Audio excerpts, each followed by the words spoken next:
Bonjour, le 28 novembre, on vote en Suisse et voici mes recommandations.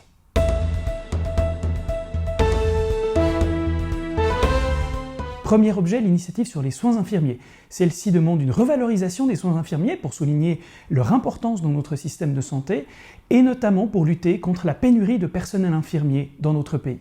Conscient de ces problèmes, le Conseil fédéral et le Parlement ont élaboré un contre-projet indirect. Si vous votez non à cette initiative, le contre-projet entrera en vigueur. Celui-ci répond aux problématiques soulevées dans cette initiative, notamment en matière de formation, en mettant 1 milliard de francs sur la table pour les 8 prochaines années pour permettre de former davantage de personnel infirmier. Plus encore, puisqu'il est inscrit dans la loi, il permet une mise en œuvre plus rapide que si nous acceptons cette initiative. En revanche, le contre-projet écarte une partie des demandes formulées dans cette initiative, notamment relatives aux conditions de travail.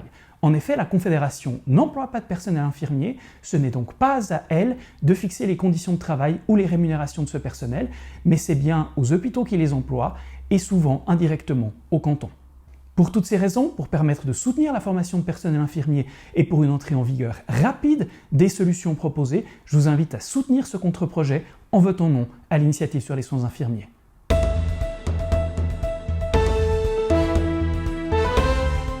Deuxième objet, l'initiative sur la justice. Celle-ci exige que les juges fédéraux soient nommés par tirage au sort, plutôt qu'élus par le Parlement, comme c'est le cas actuellement.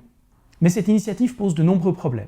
D'abord, un tirage au sort peut déboucher sur des résultats totalement déséquilibrés par rapport à la représentativité de notre population. Deuxième élément, les tribunaux fédéraux seront bien meilleurs avec des juges nommés pour leurs compétences, plutôt que par le simple hasard. L'expérience même récente a démontré que les juges fédéraux sont bel et bien indépendants, que l'indépendance des tribunaux fédéraux est une valeur affirmée dans notre pays et que cette initiative n'est pas nécessaire. Autre problème, les juges désignés par tirage au sort seraient nommés jusqu'à leur retraite sans devoir rendre de compte à personne, sauf en cas de faute grave. C'est un système à l'américaine totalement inadapté pour notre pays. Enfin, aujourd'hui, les juges fédéraux sont nommés par le Parlement, le Conseil national et le Conseil des États. Ce sont des organes élus par le peuple qui sont donc légitimes et dont on peut observer le travail. Si les juges fédéraux doivent être désignés par tirage au sort, une commission se réunira pour valider quelles personnes peuvent être soumises au tirage au sort. Cette commission ne sera pas élue par le peuple, on ne pourra pas forcément observer ses travaux, elle n'aura pas la légitimité nécessaire et pourrait souffrir d'influences et de biais tels que ceux que reprochent précisément les initiants. Pour toutes ces raisons, je vous recommande de voter non à cette initiative sur la justice.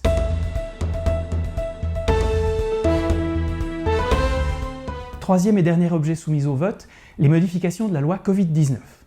Nous avions déjà voté sur cette loi, elle avait été acceptée par le peuple suisse, maintenant ce sont des modifications ultérieures qui sont contestées en référendum. Principal objet de critique, ces modifications permettent la mise en œuvre d'un certificat Covid, comme dans de très nombreux pays en Europe et dans le monde. Ne nous trompons pas. Voter non, c'est supprimer le certificat Covid, mais ce n'est pas supprimer les restrictions actuellement en vigueur. C'est au contraire pousser à les transformer en davantage d'interdictions et dans des fermetures de secteurs économiques entiers qui ont déjà été durement touchés par la crise du coronavirus. Voter non, c'est voter pour davantage de restrictions et non pour des allègements. Voter non, c'est aussi refuser de nombreuses aides économiques aux personnes et aux secteurs durement touchés par la pandémie. C'est mettre en danger précisément ceux qui sont les principales victimes de la crise sanitaire actuelle. Voter non et supprimer le certificat Covid, c'est aussi rendre beaucoup plus difficile les déplacements à l'étranger, que ce soit pour des raisons touristiques ou pour des raisons professionnelles. Pour toutes ces raisons et parce que la crise sanitaire n'est pas terminée, je vous recommande d'accepter ces modifications et de voter oui à la loi Covid-19. Le 28 novembre, n'oubliez pas de voter.